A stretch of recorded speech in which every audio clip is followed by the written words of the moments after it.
I am channeling my inner Elsa today. Frozen, you know, the movie with the sing-along. I can karaoke the entire soundtrack to Frozen. I will not do it because I don't make enough money on YouTube to be worth the ding to my dignity. What am I talking about? There's no dignity on YouTube. I love that movie. Although I don't understand why, what was it, 2 years ago, that people started saying on the internet that Elsa must be gay because she was the only Disney princess who wasn't rescued by Prince Charming and lived alone, and so that must mean that Disney was signaling that she was gay. I'm like, leave her alone. Why is it that if you're single and you own your own home, people are like, Elsa just wants to live in her castle by herself with her woodland friends and not deal with having to go through Prince Charming's phone and find out that he's been sending ding-dong pictures to Ariel. I totally forgot now what this video is about. For the original video, I did this whole Excel spreadsheet on whether or not RVs or hotels were cheaper at the 1 year mark, the 3 year mark, or the 5 year mark. And then I looked at the numbers and I thought, I am adding nothing to the world by doing this video because it's obvious which one is cheaper. The hotel is cheaper. And the reason for that, largely the tipping point there, is that once upon a time, RV parks, you could get a spot for like $10, $15, $20 a night. Nuh-uh, not anymore. Most of the parks right now, I just did some Googling around the internet. And if you're in the South, like where all the snowbirds go, you're looking at $50, $75, $100 a night. So at that point, that's as much as a budget hotel. The biggest difference is that some of us want to bring our own bed and not have to pack, and we just like the RV thing. And as much as I hated this KOA when I first moved into it, now I am like all about my little community here. And at night when I come home from work and I've been dealing with people all day and like everyone's got their campfire going and I'm just to get my little tiny home, and I actually really like it. I don't like paying nearly $1,000 a month for it, but I like it. I dig it. So anyway, I wasn't going to do that video because I think it's obvious. It's very obvious. So what we're going to do is this week, I got some more information about what's going on with the lumpy boobs. And I was kind of missing my old job. Not the job, not the industry. I was missing the insurance. Yeah, corporate insurance. And like a paycheck every 2 weeks. Yeah, how about that? And stealing people's food out of the office refrigerator and blaming it on the intern. I miss that too. But it was mostly the insurance. Of all things, it was mostly the insurance. So I'm not sure what's going on up here today. Anyway, so I was thinking about work and news and that prior career. And then I thought, you know what, there's a lot going on in the travel and RV world right now. So we'll do a little news on the news, but for the RV community. Because there's some stuff that's come out recently that I think is fascinating. And I put some war paint on today to like get back in the news spirit. I thought about dressing up in my old news clothes and like getting a microphone and referencing things over my shoulder and talking in a voice not found in nature. But I'm not going to. It'd be fun for you, but dreadful for me. God, we love everything is breaking news. If a flea farts, it'll be breaking news because it gets eyeballs on TV. That's how it works.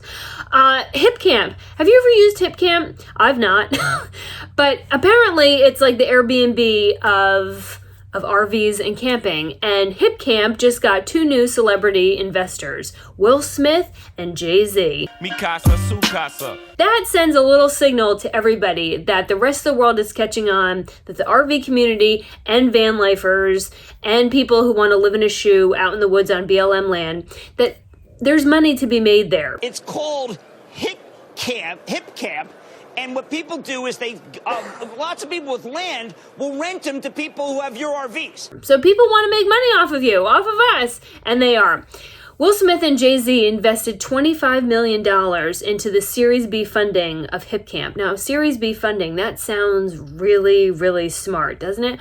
All that means is there are different series when you're growing a company and you have investors, and Series A is like startup money. And then Series B is when you've gotten like off the ground and people then can see that you have some viability, and so they'll come in to expand your market share. So it's not actually that complicated, but if you add series to it, it makes it sound like only people who wear suits can understand it. But get excited, RV community, because coming to a park near you, coming to a Series B investment strategy near you, is the man who coined the brilliant lyric, "My shit is butter for the bread they want to toast me."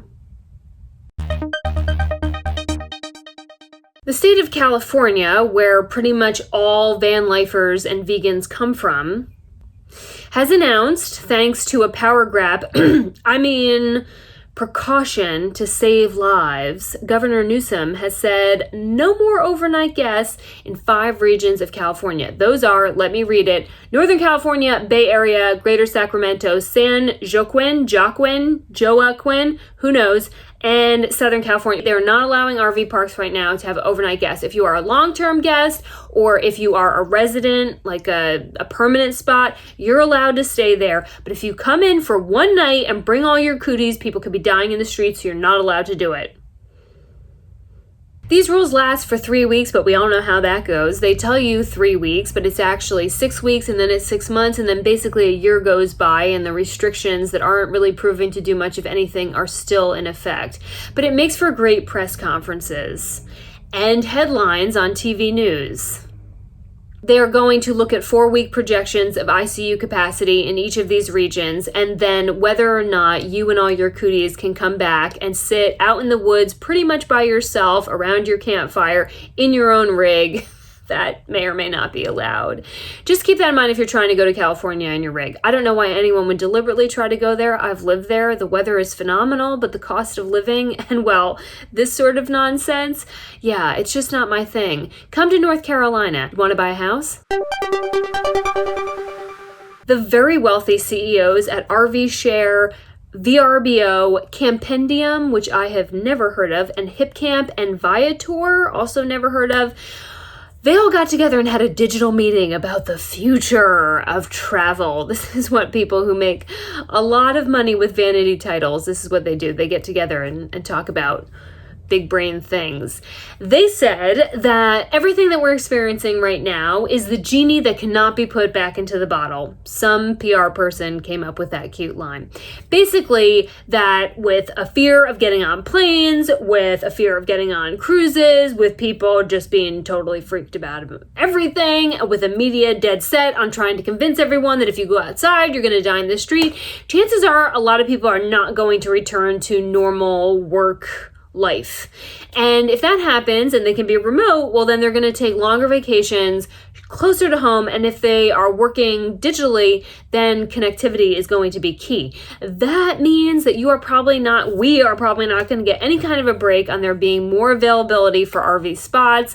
The price of RVs will probably stay consistent, although I am convinced they did not invite me to this meeting.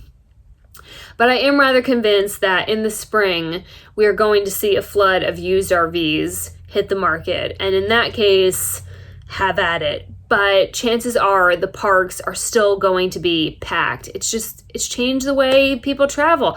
I, on the other hand, can't wait to get on a plane to get to the other side of the country where my cell phone won't work and where all the pretty big old castles are. But it will just be me on the plane, and that's fine. That's totally fine. Peer-to-peer RV service, RV Share, have any of you used that? I thought about using it, but I really don't want to have to drain someone else's black tank, so I don't. Well, we've gotten a lot of renters from RV Share, which is nice. It's kind of like, again, like Airbnb. You can list your rig, you can rent it out to other people. Currently, we have 2 RVs, motorhomes that we're renting through RV Share. I know some people who have been on the renting side and really like it. I don't know anyone who's actually rented out their own. I know it sounds really scary to have that much money being rented to someone else, but if you rent out your home, that's also expensive, and RV Share has a huge insurance policy. So if you're trying to get rid of the RV, then you might not care. Hey, Go have fun. Drive this into the ocean. The policy will pick it up. Anyway, their business tripled this year. So these are huge market indicators about what is going on, all the changes in travel. The struggle here is that everyone now wants extremely flexible cancellation policies because, like I told you, in California, one never knows when the crazy, power-hungry governor is going to shut everything back down or open things back. I'm just kidding. They're not opening anything. You just don't know. So everyone wants a lot of cancellation flexibility. Well, as someone who's owned an Airbnb before, that is really damning to the property owner because you're counting on that money and then it doesn't show up. HipCamp asked their customers if they would be willing to donate their booking to someone else or basically like not cancel and still give the landowner the money because they are trying to stay in business. And 25% of people said that they would make a donation back or some donation back to keep businesses afloat, which goes to prove that we are all in this together, but not really. Here's some numbers for you. Only about 20% of white collar or office workers have returned to the office. That's nothing. And so if that continues, then there's just going to be so much more pent-up demand for our kind of travel. And on top of that, 40% of people who regularly travel this year haven't traveled at all. So you've got all that pent-up demand. It's just going to be competition, competition, competition, and you're going to see the prices of everything continue to go up. The National Park Service has announced 6 entrance-free days for 2021. And Lord knows, before anything else gets canceled, take advantage of them. I've done this every year at one of the dates. It's a lot of fun. Many more people show up, so parking can be tight. But the Park Service does it because they want to encourage more people to take advantage of our national parks. And the U.S. Park Service is a phenomenal program. I don't think Americans always appreciate how wonderful it is, but once these forests are gone, they're gone. You can't rebuild them, right? And I think we forget that we count on them for oxygen. So it's a little way to enjoy a discount and go to a park that maybe you've not been to before. Let me read them. On Monday, January 18th, which is Martin Luther King Jr. Day, you will have to pay no fees to get into a national park. Saturday, April 17th, which is the first day of National Park Week. August 4th, which is the 1-year anniversary of the Great American Outdoors Act. August 25th, National Park Service birthday, bring a present. September 25th, National Public Lands Day, and November 11th, which is Veterans Day. So grab a veteran and bring him to one of the parks. Honestly, the entrance fee to get in is never expensive. It's like $5 to $35. So if you go and you're feeling generous, usually they have a little donation box. Just slide it in there anyway. It's worth supporting. Unhelpful and overpriced travel agency AAA took some time out of taking forever to respond to a call for Roadside Assistance to deliver us some research that shows the most brain-busting data you will not even believe. Are you ready for it? Are you sitting down? They found, looking at the data, that men are more aggressive drivers than women, and that younger people are more aggressive drivers than older people. Their advice to combat this other pandemic that we had no idea was going on is, number 1, don't get offended. Are you kidding me? You can't breathe oxygen in 2020 anymore without somebody getting offended. Second, be tolerant. Have they not stepped outside? Lord have mercy. Tolerant. Okay, be tolerant. And then my favorite, avoid eye contact and don't make gestures. USA Today came out with a ranking of the best places to camp and RV in the country. And they said that they surveyed experts around the country, which means that they told the interns in the office to go look at some Yelp reviews or pay attention to which RV parks were USA Today subscribers or were paying for ad space. And then the interns did the... Anyway... You won't be surprised. Let me read it. I gotta stop throwing this thing up in my face. Trailer Village, what the brilliant marketing there. Trailer Village RV Park in the Grand Canyon. Of course. It's in the Grand Canyon. That topped the list. Wanderlust RV Park in Eureka Springs, Arkansas. Now, if you remember, I went to Eureka Springs in the Babe Bus. God bless you if you try to pull a rig up to Eureka Springs. The roads are like this, switchback. It's very complicated to get in and out of there. So just be aware, if you are going to go to Eureka Springs, which is a really cool town that has awesome ghost stories, I would just get ye to the park and then take your tow behind or your truck and try everything else, because the rest of it is an absolute shit show. And then Pa-Ko-Chu-Puck Campground. I hope they have t-shirts in Colorado. That made the list. USA Today must not get out much because they left off all the fabulous Texas campgrounds. Texas is just the holy land of RV parks. They're all new. Well, a lot of them are new. If you go on the East Coast of Texas, where all the oil rigs are, a lot of the oil rig workers live in those parks. Everything is paved. Everything is quiet. It's spotless. All the men in there have well-paying jobs with health insurance. This is my mammogram bill. It's not funny. It's not funny. Truly, though, the campgrounds in Texas have my vote. I think they are the best anywhere in the country, and Texas is wonderful, and it would stay wonderful, except everyone in California is trying to move there. Forbes.com released their list of the best camping gifts to give to campers. A lot of it was predictable stuff, overpriced chairs, cooking stoves, blah, blah, blah, blah, blah. But there was one thing that stood out to me that I do think is a really good idea, especially since all you RVers and van lifers insist on bringing your 5 shelter dogs in your RV, or all those small yappy ones. Although I'll say the small yappy ones never leave the park. So this might not be good for them. Muzzles for them. But it's called an Adventure Medial Kit. Adventure Medial Kit Trail... Forbes.com didn't know how to write. Anyway, here's a picture of it. And I'll put a link to it below. It's basically like a first aid kit for your pup. And that is such a good idea, especially if you travel a lot, because bless their hearts, when they go around the trail, they don't have on hiking boots. And if they get their paws cut, or those spurs, those evil little plants that with all the spiky things on them, I'm sure there's a scientific name. I do not know what it is. But it's to protect them. And if you're really into hiking or just being out, I mean, really anywhere, those paws are so fragile. And dogs are angels without wings, and we should take care of them, because they're wonderful. So I thought this was really cool, and I do think this is a good gift. So this one has my vote. Everything else was kind of bullshit. And finally, in the conversation about how packed the parks are and how high the prices are going because there's so much demand, I mean, the park I'm in now, they're booked for months. It is actually a huge blessing that I got my spot. I'm waiting for a permanent spot, but I'm hoping that I will be able to get a mortgage come January, and I'll be able to get a home and then live in the back and rent out the front, or Airbnb the front, because I just really miss having to clean the sheets off the bed of all the strangers that had vacation sex in my house. I need that back in my life.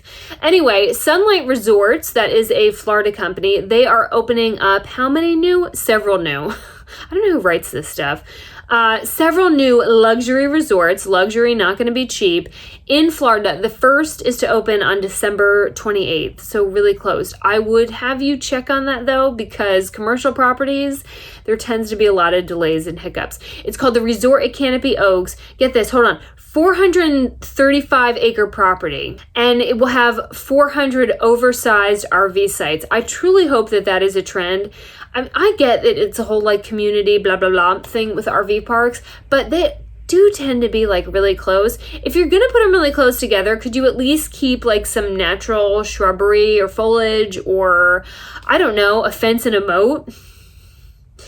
just something so there's a little bit of a buffer. Every night when I come home, I see my neighbors on this side, and I don't really like them, so it's fine. But they go through and they pull down all their visors because, you know, from my direction, I can see right in their rig. So hopefully oversized lot means there'll be a little bit of space between them.